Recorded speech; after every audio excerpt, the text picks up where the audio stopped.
നമ്മൾ ഈ സിനിമയിൽ കാണുന്ന പോലെ അല്ലല്ലോ, ലൈക്ക് എന്തുവാ ശരിക്കും ആ ഫീൽഡിൽ വർക്ക് ചെയ്യുമ്പോഴേ നമുക്ക് ഓരോ സംഭവം മനസ്സിലാകത്തുള്ളൂ. പിന്നെ ഞാൻ നയൻതാരയുടെ വലിയ ഫാനാണ്. അതായത് എൻ്റെ വേറെ ഫോണുണ്ട് എനിക്ക്, ആ ഫോണിൻ്റെ അകത്ത് ഫുൾ നയൻതാരയുടെ കുറേ വീഡിയോസ് ഫോട്ടോസ് അങ്ങനെ വെച്ചിട്ട് അത്ര ക്രേസാണ്. അപ്പം ഞാനിങ്ങനെ എപ്പോഴും പറയും എനിക്ക് ഒരു ദിവസം നയൻതാര മീറ്റ് ചെയ്യണം. പക്ഷെ നയൻതാര മീറ്റ് ചെയ്യുന്നതിന് മുമ്പ് എനിക്ക് സാധാരണ ഒരു പെൺകുട്ടിയായിട്ട് പോയി മീറ്റ് ചെയ്യേണ്ട, എനിക്കൊരു നടിയായിട്ട് പോയി മീറ്റ് ചെയ്താൽ മതി എന്ന്. അത് എന്തോ ലൈക്ക് മലയാളിയുടെ എല്ലാ ആഘോഷങ്ങളിലും നിറസാന്നിധ്യമായ കേക്ക്. ഇനി ആ കേക്ക് മലയാള സിനിമാ ലോകത്തിനെയും പുതിയ സന്തോഷത്തിൻ്റെ തലങ്ങളിലേക്ക് എത്തിക്കുവാൻ പോവുകയാണ്.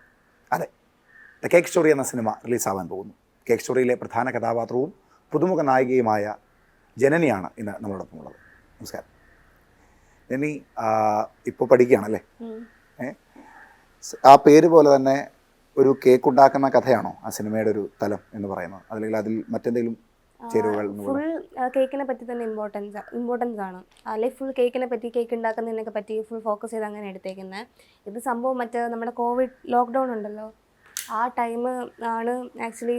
എന്തുവാ, എല്ലാ ആൾക്കാരും ലോക്ക്ഡൗൺ വീട്ടിൽ ഇരുന്ന് ബോറടിച്ചിരുന്ന സമയത്ത് കേക്ക് ഉണ്ടാക്കാൻ എന്തായാലും ട്രൈ ചെയ്യും. അങ്ങനെ അതിനെപ്പറ്റി എന്തുവാണ് ചേച്ചിയിലെ കോൺസെപ്റ്റ് ഫുൾ ഇട്ട് കഥ ഉണ്ടാക്കിയത്. ഞാൻ ചേച്ചിന്ന് ഉദ്ദേശിച്ചത് വേദ ചേച്ചിയാണ്. വേദ ചേച്ചിയാണ് ഈ മൂവിയിലെ ഹീറോയിൻ, പിന്നെ സ്ക്രിപ്റ്റ് റൈറ്ററൊക്കെ, ഡയറക്ടറിൻ്റെ മോള്. ഇത് ആദ്യ സിനിമയാണ്? എൻ്റെ ഫസ്റ്റ്. ഈ സിനിമയിലൊക്കെ വരുന്നതിന് മുമ്പ് ഇപ്പോൾ മാർവേനസിലല്ലേ പഠിക്കുന്നു? അവിടെ ഏതൊക്കെ തരത്തിലുള്ള കലാപരമായ കാര്യങ്ങളിൽ ഇടപെട്ടിരുന്നു? ഡാൻസിലുണ്ടായിരുന്നു. അത് ഈ ഒരു കഥാപാത്രത്തെ സംബന്ധിച്ച് ശാരീരിക ഒഴുക്ക് എന്ന് പറയുന്നത് വളരെ പ്രധാനപ്പെട്ടാണ്. അപ്പം ഡാൻസ് ആണ് യൂസ് ആയിട്ടെന്ന് തോന്നുന്നുണ്ടോ? Of course. ഇനി മൂവീസ് ഇനി വരുമ്പോഴത്തേക്കും അതിൽ ലൈക്ക് ഡാൻസ് ചെയ്യേണ്ടി വന്ന് ലൈക്ക് അഫ്കോഴ്സ് ചെയ്യേണ്ടേ നല്ലപോലെ. പിന്നെ ഞാൻ അങ്ങനെ ഡാൻസ് പഠിക്കാനൊന്നും പോയിട്ടില്ല. എന്തോ ലൈക്ക് സെൽഫ് തോട്ട് ഡാൻസറാണ്. സ്വന്തമായിട്ട് വീട്ടിൽ ഇരുന്ന് ഓരോ റീലും ട്രെൻഡിങ് സംഭവമൊക്കെ ഉണ്ടല്ലോ, അതൊക്കെ കണ്ട് ഓരോന്നും പഠിച്ച് അങ്ങനെയൊക്കെ ഇരുന്ന് ഇടയ്ക്കിടയ്ക്ക് ടി വിയിൽ യൂട്യൂബിലൊക്കെ ഇട്ടാണ് കാണുന്നത്. എന്നിട്ട് അതൊക്കെ കണ്ട് പഠിച്ച് ഒരിക്കൽ ചുമ്മാ കോളേജ് സോളോ പെർഫോമൻസ് ചെയ്തതാണ്. അതോടെ ഭയങ്കര ഹൈപ്പ് കിട്ടി, എല്ലാവരും ഭയങ്കര സപ്പോർട്ടായിരുന്നു. പിന്നെ സീനിയേഴ്സൊക്കെ ആണെങ്കിലും വന്ന് പറയും എന്തുവാ ഇനി പ്രോഗ്രാം വരുമ്പോൾ നിൻ്റെ ഡാൻസ് ഇവിടെ വേണം. ഓക്കെ ശരി എന്ന് പറഞ്ഞു അപ്പോൾ ഞാൻ പോയി പെർഫോം ചെയ്യായിരുന്നു. ഈ ഇങ്ങനത്തെ ഇൻ്റർവ്യൂസ് ഒന്നും അങ്ങനെ ചോദിക്കാത്ത ചോദ്യമാണോ? എങ്കിലും ചോദിക്കാം, എങ്ങനെയുണ്ടായിരുന്നു ആദ്യത്തെ അനുഭവം? ഡാൻസ് ചെയ്തത്? അല്ല, സിനിമയുടെ. Okay sorry. എങ്ങനെ ഉണ്ടായിരുന്നു എന്ന് ചോദിച്ചാൽ എനിക്ക് അങ്ങനെ അധികം ലൈക്ക് ടെൻഷൻ അടിക്കേണ്ട ആവശ്യമൊന്നും വന്നില്ല. ഡയറക്ടർ സുനിൽ സാർ ലൈക്ക് ഭയങ്കര കൂളായിട്ടാണ് നിന്ന്, എന്തൊരു ഫ്രണ്ട് എന്നുള്ള രീതിയിലാണ് നിന്ന്. ഫുൾ ലൊക്കേഷനിൽ ചിരിച്ചും കളിച്ചും തെറ്റ് ചെയ്താലും ലൈക്ക് പറഞ്ഞു തരും, എടാ നീ ഇവിടെ ഫോക്കസ് ചെയ്യണം, അവിടെ ഫോക്കസ് ചെയ്യണം. ലൈക്ക് അങ്ങനെയായിരുന്നു. ലൈക്ക് ഹോൾ ക്രൂ മെമ്പേഴ്സേ അങ്ങനെയായിരുന്നു. എല്ലാവരും ഭയങ്കരമായിട്ടിരുന്ന് ലൈക്ക് കൂടെ നിന്ന് സപ്പോർട്ട് ചെയ്ത് എല്ലാം പറഞ്ഞു തരുമായിരുന്നു. ഡയലോഗിൻ്റെ കേസ് ആണെങ്കിലും അങ്ങനെ. നിതീഷ് ഏട്ടൻ അസോസിയേറ്റ്, നിതീഷ് ഏട്ടൻ ലൈക്ക് നല്ലപോലെ ഹെൽപ്പ് ചെയ്തിട്ടുണ്ടായിരുന്നു. വേദ ചേച്ചി എല്ലാവരും. അത് തന്നെ അങ്ങനെ വളരെ ടെൻഷൻ അടിക്കേണ്ട ആവശ്യമൊന്നും വന്നില്ല. അപ്പോൾ ആദ്യമായിട്ടൊരു ക്യാമറയുടെ ഫ്രണ്ടിൽ അഭിനയിക്കുന്നുള്ള ഒരു ബുദ്ധിമുട്ടൊന്നും ഇല്ലായിരുന്നു. എനിക്ക് തോന്നുന്നത് ഒരു സിനിമ ബാക്ക്ഗ്രൗണ്ട് ഉള്ള ഒരു ഫാമിലിയാണല്ലേ? അച്ഛൻ സിനിമാ മേഖലയുമായി ബന്ധപ്പെട്ടിരിക്കുന്ന ഒരാളാണ്. അപ്പോൾ അത് സ്വാഭാവികമായിട്ട് അത് വലിയൊരു ഹെൽപ്ഫുൾ ആയിരിക്കും അല്ലേ? അച്ഛൻ ഏതൊക്കെ തരത്തിൽ ഹെൽപ്പ് ചെയ്തിട്ടുണ്ട്? അച്ഛനാണ് ലൈക്ക് ഞാൻ മുമ്പ് ഈ ടിക്ടോക്ക് ഉണ്ടായിരുന്ന ടൈം ഞാൻ വീഡിയോ ചെയ്യായിരുന്നു. ബട്ട് ഞാൻ പോസ്റ്റ് ഒന്നും ചെയ്യത്തില്ലായിരുന്നു. എൻ്റെ അക്കൗണ്ട് പ്രൈവറ്റ് ആയിരുന്നു. ഞാൻ പോസ്റ്റ് ചെയ്താൽ തന്നെ കൂടിപ്പോയി 2 ദിവസം കഴിയുമ്പോൾ ഞാൻ ഡിലീറ്റ് ആക്കും. പക്ഷെ അല്ലാണ്ട് സേവ് ചെയ്ത് ഫോൺ ഇട്ടേക്കും. പിന്നെ ഇൻസ്റ്റയിൽ ഇടയ്ക്കിടയ്ക്ക് റീൽ ചെയ്യും. അത് ഞാൻ പോസ്റ്റ് ചെയ്യത്തില്ലായിരുന്നു. ഞാൻ എന്താ സ്റ്റോറി ഇടുമായിരുന്നു ആ ടൈം. അങ്ങനെ ചെയ്യുമ്പോൾ അച്ഛൻ എനിക്ക് പറഞ്ഞു തരും, ഉണ്ടു അഭിനയിക്കുമ്പോൾ നീ ഇങ്ങനെ അഭിനയിക്കല്ല്. എൻ്റെ വീട്ടിൽ വിളിക്കുന്ന പേരാ. വീട്ടിൽ വിളിക്കുന്ന പേര്. അങ്ങനെ വെറൈറ്റി ആണല്ലോ പേര്. അതെ, ചേട്ടൻ എന്തോ കൊച്ചിലെന്തോ അങ്ങനെ വിളിച്ച അങ്ങനെ എന്തോ ഇതായത്. അങ്ങനെ അച്ഛൻ പറയും കുണ്ടു എന്തോ അഭിനയിക്കുമ്പോൾ ഇങ്ങനെ ഫോക്കസ് ചെയ്യണം, നീ ഇപ്പം ചെയ്യുന്നത് വലിയ ഇതൊന്നും ഇല്ല, കണ്ണിൽ കൂടെ എക്സ്പ്രസ് ചെയ്യാൻ നോക്ക്. കാരണം അച്ഛൻ പറയലേക്ക് എന്തോ അഭിനയിക്കുമ്പോൾ ഓരോ ആൾക്കാരുടെ എന്താ ലെവൽ ഓഫ് എക്സ്പ്രസിങ് വേറെയാണെന്ന് പറയുമ്പോഴത്തേക്കും പുള്ളിക്കാരൻ ഉദ്ദേശിച്ച ചിലവർ ലൈക്ക് വാ കൊണ്ടാണ് അഭിനയിക്കുന്നത്, ചിലർ കണ്ണുകൊണ്ട് അഭിനയിക്കുന്നത്, കണ്ണും ലൈക്ക് ഐബ്രോ അത് വെച്ച് ഇത് ചെയ്യുന്നത്. അങ്ങനെ ഇങ്ങനെ ഓരോ സംഭവം ഇങ്ങനെ പറഞ്ഞാണ്. എൻ്റെ അടുത്ത് പറഞ്ഞ് നിൻ്റെത് അത് ഏതാണെന്ന് നീ കണ്ടുപിടിക്കണം, നിൻ്റെ ലൈക്ക് എക്സ്പ്രസ് ചെയ്യേണ്ടത് ഏതാ നീ കണ്ടുപിടിക്കണം എന്നൊക്കെ പറഞ്ഞു. പിന്നെ കണ്ടുപിടിച്ചു കണ്ണും ഐബ്രോയും അങ്ങനെ പറഞ്ഞു തന്നു. പിന്നെ അതെന്നെ ഭയങ്കരമായിട്ട് ഹെൽപ്പ് ചെയ്തു, ലൈക്ക് ഭയങ്കരമായിട്ട് ഹെൽപ്പ് ചെയ്തു. പിന്നെ അങ്ങോട്ട് ഞാൻ പിന്നെ ചെയ്യാൻ തുടങ്ങിയ വീഡിയോസ് ഞാൻ അതിൽ ഫോക്കസ് ചെയ്യാൻ തുടങ്ങി. അങ്ങനെ അത് ഓക്കെ ആക്കി എടുത്തു. അങ്ങനെ ലൈക്ക് പുള്ളിക്കാരനാണ് എൻ്റെ ലൈക്ക് സത്യം പറഞ്ഞാൽ ഇതിൻ്റെ കേസിൽ ലൈക്ക് ബാക്ക് ബോൺ എന്ന് പറയുന്നത്. ഈ അച്ഛൻ്റെ സിനിമയിലേക്കുള്ള പ്രവേശനം അല്ലെങ്കിൽ സീരിയലിലേക്ക് അച്ഛൻ ഇപ്പോൾ സീരിയലിൽ സീരിയൽ ചെയ്തുകൊണ്ടിരിക്കുക മാനത്തെ കൊട്ടാരം മാനത്ത് സി കൊട്ടാരം കേരള മാനത്ത് കൊട്ടാരം എന്ന് പറയുന്ന സീരിയൽ വർക്ക് ചെയ്യും. സീരിയൽ വർക്ക് ചെയ്യുക. ഓക്കെ, അച്ഛൻ്റെ ഒരു അറിയാമോ അച്ഛൻ്റെ ഒരു യാത്ര എങ്ങനെയായിരുന്നു? ആ ഒമ്പോ ലൈക്ക് എന്താ എനിക്ക് തോന്നുന്നു ലൈക്ക് എബവ് 35 അത്രയും എന്തോ ലൈക്ക് സീരിയൽസ് എന്തോ എടുത്തിട്ടുണ്ട്. പിന്നെ എന്താ ഇതിൻ്റെ ലൈക്ക് എന്തോ അച്ഛൻ്റെ ആ ഒരു ഫുൾ വളർച്ചയും അതേപോലെ ഡൗൺഫോൾ ഓഫ് കോഴ്സ് കാണുമല്ലോ, ഡൗൺഫോൾ ഉണ്ടായിരുന്നു. അതിൽ നിന്ന് പിന്നെയും അച്ഛൻ കയറിയതും എല്ലാം ലൈക്ക് കണ്ട് ഇതാവുമായിരുന്നു. ഈ സ്വാഭാവികമായിട്ടും അങ്ങനെ ഒരു ബാക്ക്ഗ്രൗണ്ട് ഉള്ളതുകൊണ്ട് കുറച്ചുകൂടെ ഈസിലി സിനിമയിലേക്ക് എത്തി എന്ന് പറയാം. അപ്പോൾ പക്ഷെ അച്ഛനെ സംബന്ധിച്ച് അങ്ങനെ ആയിരിക്കില്ല. അച്ഛൻ കുറച്ചൊക്കെ സ്ട്രഗിൾ ആ പീരീഡൊക്കെ കണ്ടിട്ടുണ്ടോ? അച്ഛൻ അങ്ങനെ വലിയ രീതിയിൽ അച്ഛൻ ബുദ്ധിമുട്ടുന്ന സ്ട്രഗിൾ പീരീഡ് കണ്ടിട്ടുണ്ടായിരുന്നു. അത് ഞാൻ 4th 5th ആ സമയത്തായിരുന്നു. ഇപ്പോൾ അച്ഛൻ്റെ ആ ഒരു എക്സ്പീരിയൻസ് ഒത്തിരി ഹെൽപ്പ് ചെയ്തിട്ടുണ്ട് ഈ സിനിമയിൽ. സ്വാഭാവികമായിട്ടും ഒത്തിരി സീനിയർ ആയിട്ടുള്ള ആളുകൾ ഈ സിനിമയിലുണ്ട്. പിന്നെ മല്ലിക സുമാരാണെങ്കിലും ബാബു ആന്റണി ആണെങ്കിലും അങ്ങനെ നിരവധി പേരുണ്ട്. ഈ സിനിമയിലേക്ക് വരുന്നതിന് മുമ്പ് സിനിമയെ പറ്റി ഒരു കാഴ്ചപ്പാടുണ്ടാവുമല്ലോ. സിനിമയിൽ അഭിനയിച്ച് കഴിഞ്ഞിട്ട് ആ കാഴ്ചപ്പാട് മാറിയോ? ഇല്ല, വലുതായിട്ട് മാറിയിട്ടില്ല. ഈ പണ്ടോട്ടെ അറിയാവുന്നതായതുകൊണ്ട്. കാരണം കൊച്ചിലെ തൊട്ട് അച്ഛൻ്റെ സെറ്റിലൊക്കെ ഇങ്ങനെ പോകും. അപ്പം എനിക്കറിയാം okay so this is how it works, അതറിയായിരുന്നു. പിന്നെ അവിടുത്തെ കുറേ കാര്യങ്ങൾ അഫ്കോഴ്സ് ഡ്രാമ കാണുമല്ലോ, അതിൻ്റെ ഇടയിലാണെങ്കിലും അതൊക്കെ കണ്ട് അറിയായിരുന്നു ഇങ്ങനെയാണ് സംഭവം. പിന്നെ അച്ഛനായിട്ട് തന്നെ എന്നോട് പറഞ്ഞു തന്നു ലൊക്കേഷനിൽ പോകുമ്പോൾ നീ ഇങ്ങനെ നിൽക്കണം അങ്ങനെ ഇങ്ങനെ അച്ഛനായിട്ട് ഗൈഡ് ചെയ്ത് വിട്ടിട്ടുണ്ടായിരുന്നു. ഈ സീനിയേഴ്സ് ആയിട്ടുള്ള ആളുകളുടെ കാര്യം പറഞ്ഞില്ലേ, അവരിൽ നിന്ന് എന്താ പഠിച്ചത്? അശോകൻ സാറ് എസ്പെഷ്യലി അതിലൊരു സീനുണ്ട്, പുള്ളിക്കാരൻ അഭിനയിക്കുന്നുണ്ട്. ഞാനിങ്ങനെ നമ്മളെ മൂവിയിലല്ലേ കാണുന്നത് എപ്പോഴും, ഇത് നേരിട്ട് ഞാനിങ്ങനെ കണ്ടപ്പോൾ ഞാൻ തന്നെ ഇങ്ങനെ നിന്ന് ഓക്കെ എന്നുള്ള രീതിയിൽ ഭയങ്കര നെട്ടിപ്പിക്കുന്ന പോലെയായിരുന്നു. അത് ഭയങ്കര എന്താ പറയുക, എനിക്ക് ഭയങ്കര ഇഷ്ടപ്പെട്ടത്. പിന്നെ ബാബു ആൻ്റണി സാർ അതെനിക്ക് ഒന്നും പറയാനില്ല, പുള്ളിക്കാരൻ തീയ. അത് നമ്മൾ ഭയങ്കര ക്ലോസ് ആയി. പിന്നെ അച്ഛനുമായിട്ട് നല്ല കമ്പനിയാണ്, വല്യച്ഛനുമായിട്ട് നല്ല കമ്പനിയാണ്. അങ്ങനെ പിന്നെന്തോ നമ്മൾ ഈ സിനിമയിൽ കാണുന്ന പോലെ അല്ലല്ലോ, എന്തുവാ ശരിക്കും ആ ഫീൽഡിൽ വർക്ക് ചെയ്യുമ്പോഴേ നമുക്ക് ഓരോ സംഭവം മനസ്സിലാകത്തുള്ളൂ. ഈ മാനത്തെ കൊട്ടാരം എന്ന് പറയുന്ന സിനിമ സംവിധാനം ചെയ്ത സുനിൽ എന്ന് പറയുന്ന അദ്ദേഹം തന്നെയാണ് ഈ സിനിമയുടെ ഒരു വലിയ ഗ്യാപ്പിന് ശേഷമാണ് തോന്നുന്നത് അദ്ദേഹം സിനിമ എടുക്കുന്നത്. അപ്പോൾ അത്രയും വർഷത്തെ എക്സ്പീരിയൻസ് ഉള്ള മനുഷ്യനാണ്. കുഷ്മുവിനെ പോലെയുള്ള അല്ലെങ്കിൽ സുരേഷ് ഗോപിയെ പോലെയുള്ള നടന്മാരെ വെച്ച്, ദിലീപിനെ പോലെയുള്ള നടന്മാരെയൊക്കെ വെച്ച് സിനിമ എടുത്ത സംവിധായകനാണ്. സ്വാഭാവികം അദ്ദേഹത്തിൻ്റെ ചില പിന്നെ അനുഭവങ്ങൾ ഒക്കെ വലിയ ഗുണമായിട്ടുണ്ടാവും. അത്തരത്തിൽ എന്തെങ്കിലും അദ്ദേഹത്തിൻ്റെ ഭാഗത്തു നിന്നുള്ള സപ്പോർട്ട് ഉണ്ടായിരുന്നു. കാരണം എന്തുവാ എന്നെ അങ്ങനെ ഒരു എന്താ പറയുക ഒരു പുതിയൊരു ആർട്ടിസ്റ്റാ എന്നുള്ള രീതിയിൽ പോലും അല്ല എന്നെ കൺസിഡർ ചെയ്തത്. എന്നെ സ്വന്തം കൊച്ച് അങ്ങനെയാണ്.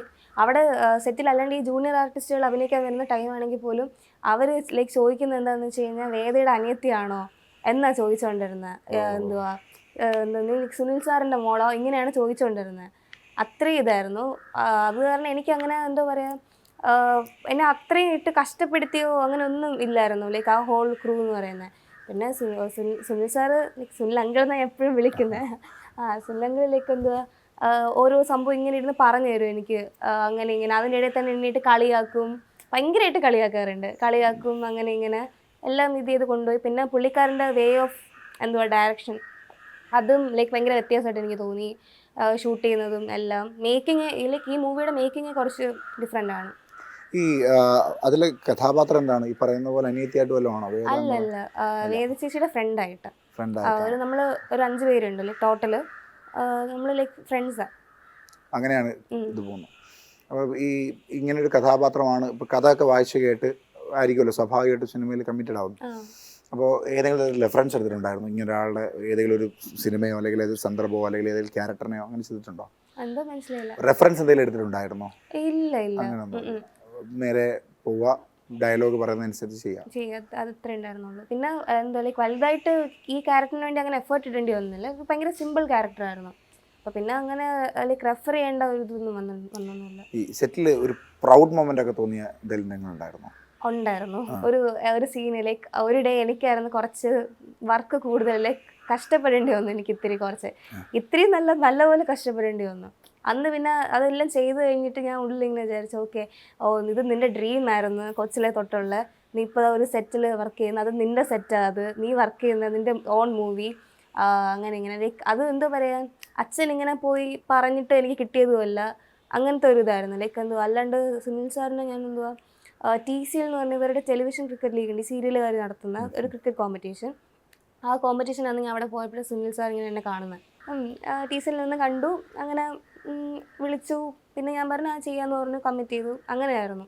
അപ്പം പിന്നെ എനിക്ക് ഒരു സ്വന്തമായിട്ടൊരു ഐഡൻറ്റിറ്റി വേണമെന്ന് ഭയങ്കര ഇതായിരുന്നു. എന്നുവെച്ചാൽ സജിയുടെ മോള് എന്നതിനേക്കാളും ലൈക്ക് എൻ്റെ പേരിൽ അച്ഛൻ അറിയപ്പെടണം എന്നുണ്ട്. അത് ലൈക്ക് കൊച്ചിലെ തൊട്ടുള്ളൊരു ഇതായിരുന്നു. ഇനി അങ്ങോട്ട് അത് സാധിക്കും.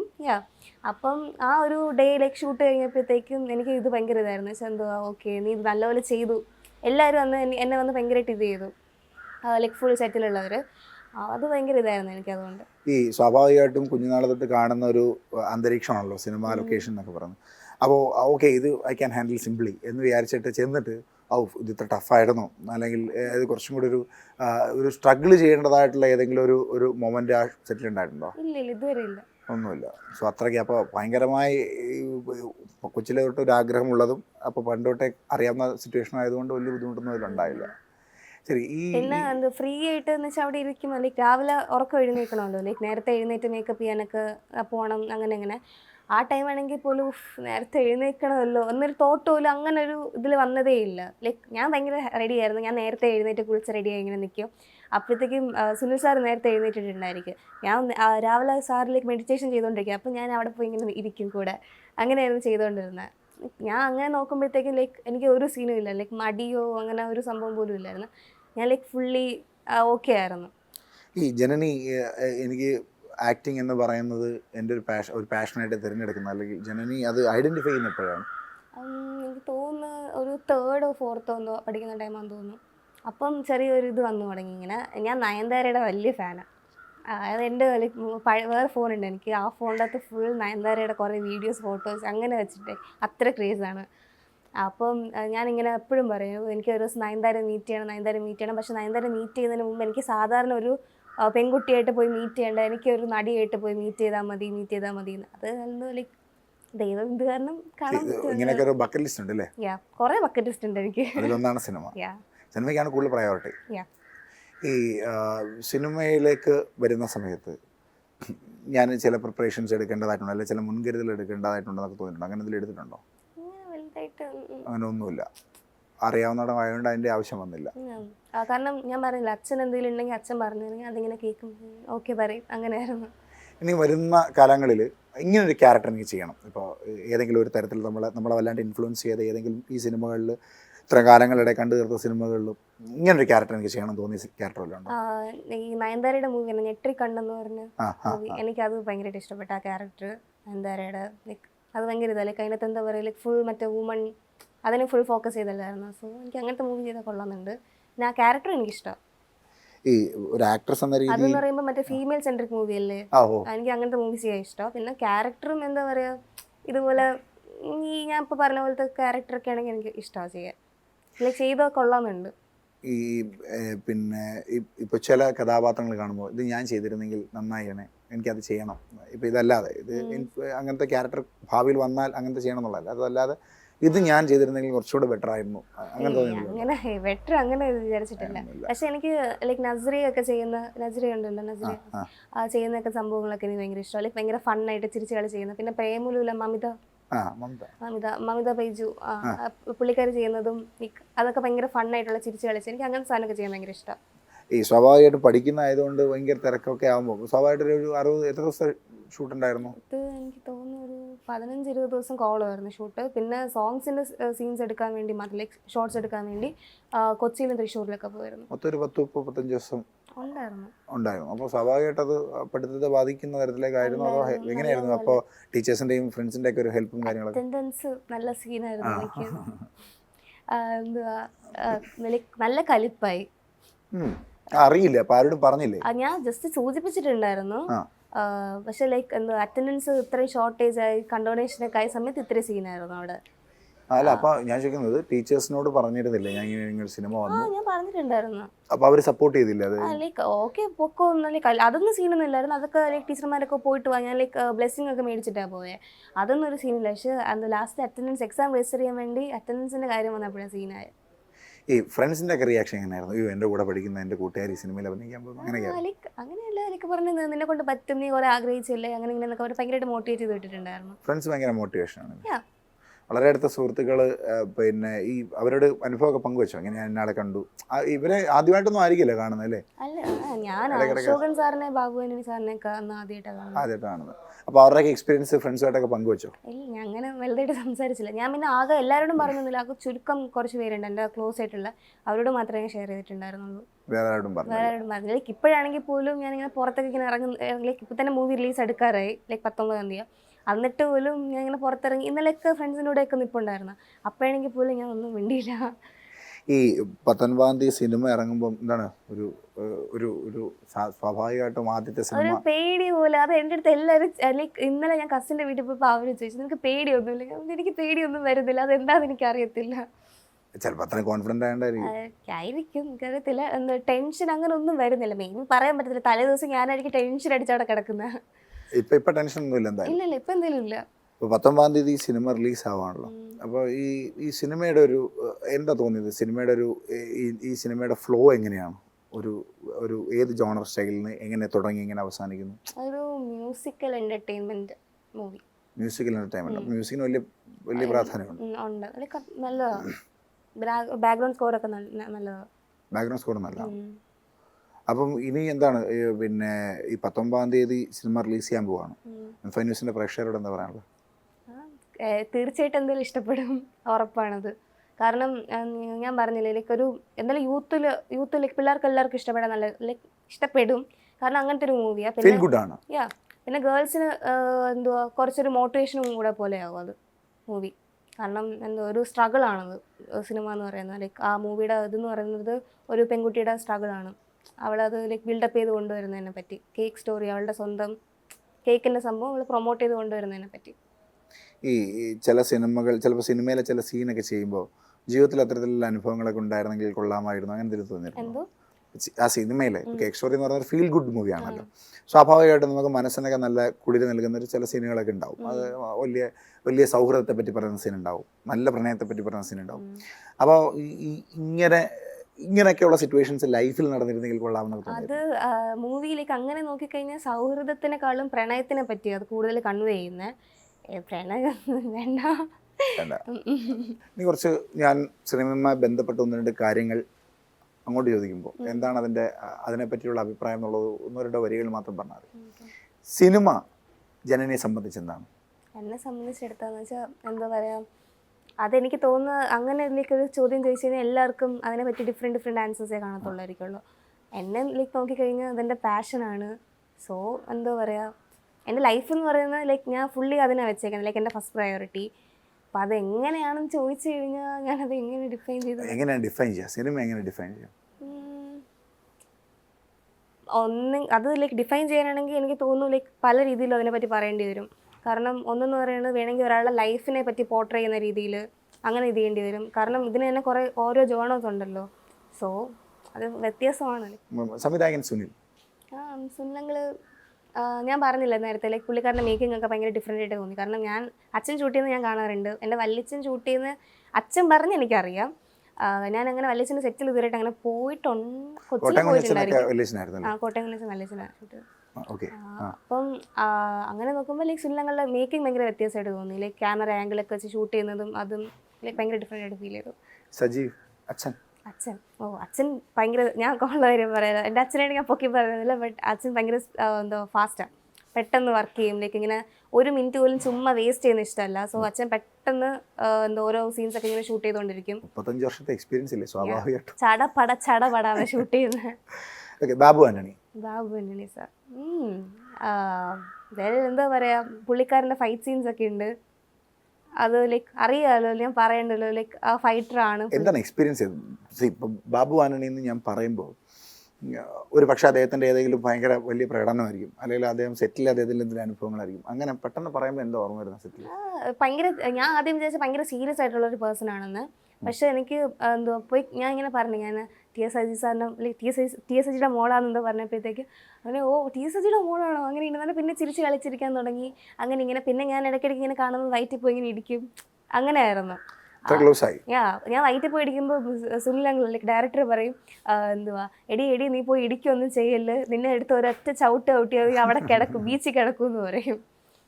ഈ മല്ലിക സുകുമാരൻ ഞാൻ വർക്ക് ചെയ്തില്ല. കൂടെ വർക്ക് ഇല്ല, ചെയ്തില്ല, combination കോമ്പിനേഷൻ scenes സീൻസ് ഇല്ല, ഇല്ലായിരുന്നു. കണ്ടില്ല, പോയി സംസാരിച്ചതുമില്ല, ഇല്ല, സംസാരിച്ചില്ല, കണ്ടതുമില്ല. കണ്ടതുമില്ല. അശോകൻ അശോകൻ പുള്ളിക്കാരൻ എന്താ പറയുക, വർക്ക് ചെയ്യുന്നത് ലൈക്ക് ഭയങ്കര ഇതാണ്, ലൈക്ക് എന്താ പറയുക, എനിക്ക് ഭയങ്കര ഡിഫറെൻ്റ് ആയിട്ടാണ് ഫീൽ ചെയ്യുന്നത്. പിന്നെ അതുപോലെ ലൈക്ക് അല്ലാണ്ടുള്ള ക്യാരക്ടറും അങ്ങനെയല്ലേ, ഭയങ്കര റിസർവ്ഡ് ആയിട്ടുള്ളൊരു പേഴ്സൺ, ഭയങ്കര റിസർവ്ഡ് ആയിട്ടുള്ളൊരു പേഴ്സണാണ്. എന്താ ഞാൻ ചെന്ന് ആദ്യം ഇങ്ങനെ സംസാരിച്ചപ്പോഴത്തേക്കും ആ മോളെ എന്നൊക്കെ പറഞ്ഞ് തലയിലൊക്കെ തടവി അങ്ങനെയാണ് നിന്നത്. ഞാൻ എല്ലാവരെയും പറ്റി ലൈക്ക് ബാബു ആൻ്റണി ആണെങ്കിലും ബാബു ആൻ്റണി സാറാണെങ്കിലും അശോകൻ സാറാണെങ്കിലും എല്ലാവരെയും പറ്റി ഞാനൊരു ഇത് വെച്ചിട്ടുണ്ടായിരുന്നു. ഓക്കെ, ഭയങ്കര ഇതായിരിക്കും, പക്ഷെ അതൊന്നും ലൈക്ക് സംസാരിച്ചപ്പോൾ മാറി. മേജർ രവി പുള്ളിക്കാരനെ കണ്ടത് ഡബ് ചെയ്യാൻ പോയ ടൈമായിരുന്നു. ഞാൻ ആക്ച്വലി ആദ്യം ഡബ് ചെയ്യാൻ പോയത്, പിന്നെ മാറ്റി സൗണ്ട് പ്രശ്നമായിട്ട് മാറ്റിയത്. സൗണ്ട് മാറ്റിയോ? വേറെ 10 പഠിക്കുന്ന കൊച്ചിനെ കൊണ്ട് ഡബ് ചെയ്യിപ്പിച്ച. എന്റെ ശബ്ദത്തിന് എന്താ പറഞ്ഞ? കുഞ്ഞു പിള്ളേരെ സൗണ്ട്. 10 പഠിക്കുന്ന കൊച്ചിനെക്കാളും അതല്ലേ ഞാൻ ഓക്കെ ശരി, അതെന്താ അങ്ങനെ, ഞാൻ അങ്ങനെ ഇരിക്കായിരുന്നു. ഓക്കെ, അന്ന് ഡബിങ്ങിന് പോയ ടൈമാണ് ഞാൻ കണ്ടേ. വന്ന് പിന്നെ പുള്ളിക്കാരൻ ഭയങ്കര ബിസി ആയിരുന്നു, കയറി പോന്നു, എന്തോ ടൈം എവിടെ പോകണമെന്നുണ്ടായിരുന്നു. വലുതായിട്ട് സംസാരിച്ചൊന്നുമില്ല, കയറി. പിന്നെ ഓഡിയോ ലോഞ്ചിന്റെ പ്രോഗ്രാമിൽ നിന്ന് കണ്ടപ്പോൾ ലൈക്ക് ജസ്റ്റ് കൈ തന്നു, അത്രേ ഉണ്ടായിരുന്നുള്ളൂ, അല്ലാണ്ട് വലുതായിട്ട് സംസാരിച്ചൊന്നുമില്ല. ജോണി ആന്റണി സംസാരിച്ചില്ല, കണ്ടു ഇല്ല, കോമ്പിനേഷൻ സീൻസ് ഇല്ലായിരുന്നു, കണ്ടതേ ഉള്ളൂ. വേദ നായികയല്ലേ? വേദ ചേച്ചി എന്താ പറയാ, എൻ്റെ ഫ്രണ്ട് പോലെയാണ് നിന്ന്, ലൈക്ക് ബെസ്റ്റ് ഫ്രണ്ട് അങ്ങനെ വേണം പറയാൻ. ലൈക്ക് അങ്ങനെയാണ് നമ്മൾ രണ്ടുപേരും ലൈക്ക് ഫുൾ ആകെ ചുരുക്കം കുറച്ച് ദിവസം ഷൂട്ട് ഉണ്ടായിരുന്നെങ്കിലും അല്ലാണ്ട് ലൈക്ക് ഫുൾ നമ്മൾ അങ്ങനെയായിരുന്നു. എന്തുവാ എൻ്റെ കാര്യങ്ങളൊക്കെ നോക്കുന്നു, ഭയങ്കരമായിട്ട് തന്നെ നോക്കുകയൊക്കെ ചെയ്യും. പിന്നെ നമ്മളല്ലാണ്ട് നമ്മുടെ എല്ലാ പ്രൈവറ്റ് ആയിട്ടുള്ള ലൈക്ക് അല്ലാത്ത കാര്യങ്ങളൊക്കെ അങ്ങോട്ടും ഇങ്ങോട്ട് ഷെയർ ചെയ്യും, അങ്ങനെയായിരുന്നു. ഒരു പാവം, ലൈക്ക് പാവം എന്ന് വെച്ചാൽ ഭയങ്കര പാവം, ഒരു പഞ്ചപാവം അത്. പിന്നെ മൂവി തന്നെ ലൈക്ക് പുള്ളിക്കാരിയാണ് ഫുൾ എഫേർട്ട് ഇട്ടേക്കുന്നത്, പുള്ളിക്കാരിയുടെ സ്ക്രിപ്റ്റാണ്. പിന്നെ ലൈക്ക് ഞാൻ കാണാറുണ്ട് നൈറ്റ് ഫുൾ ഇങ്ങനെ ഉറക്കം ഒഴിഞ്ഞിട്ട് ഇരുന്ന് ഓരോ സീൻസൊക്കെ ചാർട്ട് ചെയ്ത് അങ്ങനെയൊക്കെ ചെയ്യുമായിരുന്നു. ലൈക്ക് കോവളം ഷൂട്ട് എടുക്കുന്ന സമയത്താണെങ്കിൽ പോലും എപ്പോഴും നൈറ്റ് ഭയങ്കര തിരക്കിലായിരിക്കും, ഓരോ സീൻസ് ചാർട്ട് ചെയ്ത് ലൈക്ക് അച്ഛനെ ഹെൽപ്പ് ചെയ്യാൻ വേണ്ടി, അച്ഛൻ മീൻസ് സുനിൽ സാർ ഹെൽപ്പ് ചെയ്യാൻ വേണ്ടിയിട്ട് അങ്ങനെ നിൽക്കുമായിരുന്നു. അടുത്ത ദിവസം രാവിലെ കാണുമ്പോൾ ഞാനിങ്ങനെ പറയും, ഡാർക്ക് സർക്കിൾസ് ആയി എപ്പോഴും പറയുമായിരുന്നു. വേദ ചേച്ചി വേദ ചേച്ചി ലൈക്ക് മൂവി ഇങ്ങനെ തന്നെ സുനിൽ സാറിനൂടെ വർക്ക് ചെയ്തിട്ടുണ്ട് മുമ്പ്, അസിസ്റ്റൻ്റ് ആയിട്ട് ഹെൽപ്പ് ചെയ്ത് അങ്ങനെ എന്തൊക്കെയോ. പിന്നെ സ്വന്തമായിട്ട് ബുക്ക് എന്തൊക്കെയോ പബ്ലിഷ് ചെയ്തിട്ടുണ്ട് അങ്ങനെ. അരുൺ ചേട്ടനെ എനിക്ക് ലൈക്ക് നേരത്തെ ലൈക്ക് ഫാമിലി ഫ്രണ്ടാണ്, നേരത്തെ പരിചയം. എൻ്റെ എന്ന് വെച്ചാൽ നമ്മുടെ കുടുംബ വീടിൻ്റെ ഓപ്പോസിറ്റ് അരുൺ ചേട്ടൻ താമസിച്ചിട്ടുണ്ട്. സോ ഇപ്പോഴും അവിടെയാണ് തോന്നുന്നു താമസിക്കുന്നത്. ഈ അഭിനയം അല്ലാതെ സിനിമാ മേഖലയിൽ ഇതെനിക്കൊന്ന് ട്രൈ ചെയ്യണം, ഇതെങ്ങനെ ഉണ്ടാവും? ഡയറക്ഷൻ, അതും വളരെ പ്രധാനപ്പെട്ട ബക്കറ്റ് ലിസ്റ്റിലുള്ള ഒരു പാഷനാണ്. ഇപ്പോഴേ ഒന്നും വേണ്ട, എന്നാലും ഞാൻ ഇടയ്ക്ക് ഇങ്ങനെ അച്ഛനോട് പറയും, അച്ഛൻ്റെ ഒരു സ്ക്രിപ്റ്റ് അച്ഛൻ സെറ്റ് വെച്ചിട്ടുണ്ട് ഒരു മൂവിയുടെ. അപ്പം ഞാൻ പറയാം, അച്ഛൻ ഈ മൂവി ചെയ്യുവാണെന്നുണ്ടെങ്കിൽ അച്ഛൻ്റെ അസിസ്റ്റൻറ്റ് ഞാനാണ് കേട്ടോ, എന്നിട്ട് എനിക്ക് ഓരോ കാര്യങ്ങൾ പറഞ്ഞു തരണം. കാരണം ഞാൻ നോക്കുമ്പോൾ വേദ ചേച്ചി ഇരുന്ന് ചാർട്ട് ചെയ്ത് കാണുമ്പോൾ എനിക്കും ഭയങ്കര ഇതാണ്, എനിക്കിങ്ങനെ ചെയ്യണം. അപ്പം ഞാൻ അച്ഛനോട് പറയാം, അച്ഛൻ അപ്പം ഞാൻ ഹെൽപ്പ് ചെയ്യും ചാർട്ട് ചെയ്യാൻ, അച്ഛൻ വേറെ ആരെയും വെക്കില്ല, എന്നെ തന്നെ വെക്കണം, അങ്ങനെ എന്നൊക്കെ പറഞ്ഞിട്ടുണ്ടായിരുന്നു. അപ്പം അതൊന്ന് ട്രൈ ചെയ്താൽ കൊള്ളാമെന്നുണ്ട്. ഈ അഭിനയം കണ്ടിട്ട്, സെറ്റിൽ ചെയ്യുന്ന അഭിനയം കണ്ടിട്ട് ആരെങ്കിലും പറഞ്ഞ അനുഭവങ്ങൾ വല്ലാതെ സന്തോഷിപ്പിച്ചിട്ടുണ്ടോ? ഇപ്പോൾ സെറ്റിൽ ഒരു സീൻ കഴിയുമ്പോൾ ഇത് നീ നന്നായി ചെയ്തു. അത് ഞാൻ പറഞ്ഞില്ല, ഒരു ഡേ ഫുൾ എന്നെ ഫോക്കസ് ചെയ്തായിരുന്നു വർക്ക് മൊത്തം. അന്ന് എല്ലാവരും കൂടെ എന്താ പറയുക, അതാ മൂവി കാണുമ്പോൾ എല്ലാവർക്കും മനസ്സിലാവും ഏത് സീനിനെ പറ്റി ഞാൻ ഉദ്ദേശിച്ചത്. ഞാനിപ്പോൾ തന്നെ അത് സ്പോയിൽ ചെയ്യുന്നില്ല. സസ്പെൻസ് ഒക്കെ ഉണ്ടോ പടത്തിൽ? സസ്പെൻസ് ചെറുതായിട്ടൊക്കെ. ഫീൽ ഗുഡ് എന്റർടൈൻമെന്റ് ആണ്. അതിലേക്ക് ഇരുന്ന് കാണും, അത്ര തന്നെ. അല്ലാണ്ട് ഇങ്ങനെ ബോറടിക്കത്തൊന്നുമില്ല, അത് ഉറപ്പാണ്. അപ്പോൾ മനോഹരമായ ഒരു കേക്കിൻ്റെ കഥയുമായി ഒരു വലിയ ടീം എത്തുന്നുണ്ട് അല്ലേ? ഒത്തിരി അനുഭവങ്ങൾ ഉള്ളവരും എന്നാൽ പുതിയ അനുഭവങ്ങളൊക്കെ പങ്കുവയ്ക്കാനൊക്കെ ആയിട്ടൊക്കെ എത്തിയ ജനനിയെ പോലെയുള്ള പുതിയ താരങ്ങൾ ഉദിച്ചു വരുന്ന ഒരു സിനിമ കൂടിയാണ്. അപ്പോൾ എല്ലാവരും 19-ാം തീയതി അത് തിയേറ്ററുകളിൽ തന്നെ പോയി കാണണം. എല്ലാവരും ആ സിനിമ കണ്ട് അതിൻ്റെ അഭിപ്രായങ്ങൾ പറയണം അല്ലേ? എന്തെങ്കിലും പറയാനുണ്ടോ? എന്തായാലും എല്ലാവരും ഈ മൂവി പോയി കാണണം. 19-ാം തീയതിയാണ് റിലീസ്. എന്തായാലും ഈ സിനിമ ഇഷ്ടപ്പെടും, അതെനിക്ക് ഉറപ്പാണ്. പിന്നെ എന്നെ സപ്പോർട്ട് ചെയ്യണം കൂടെ. Thank you.